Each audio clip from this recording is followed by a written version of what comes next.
Hey everyone, it's Bella from mergerdata.com, and today I'm going to be showing you how to export object records in HubSpot to a CSV or an Excel file. Let's go ahead and get started.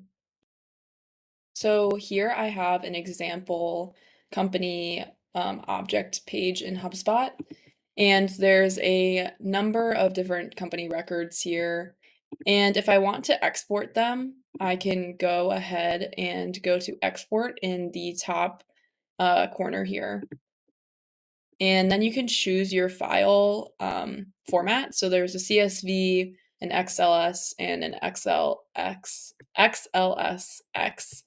Um, I usually like to export it in this file format, but you can export it in any file format that works for you. And you can choose what to export, so only properties in this view or all properties on records. For example purposes, I'm just going to export the properties in this view. And then there's a few other options down here, so you can include all company domains and then select the language that you want the headers to be in.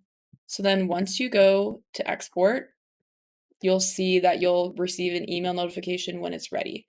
So it'll go to the email that you have registered for this HubSpot account. So once it loads, I will pull it up and show you why this might be relevant.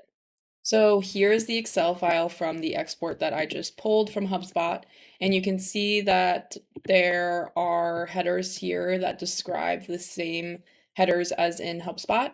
The reason that this might be helpful to pull an Excel file would be if you're going to run certain analysis that you needed in an Excel file or an outside file format besides just running it in HubSpot.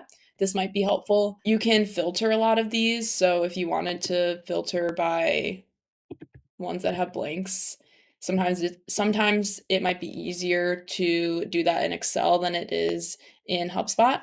Also, if you wanted to export this information into, let's say, a Tableau format or any other kind of data visualization tool, you can pull this exported Excel sheet and link that. One thing to note is that this will not automatically update.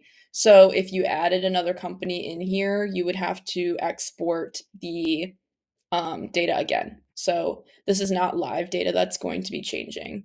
This is how you pull companies, for example, but you can also pull different objects such as contacts or deals or tickets or any other custom objects that you have created in HubSpot.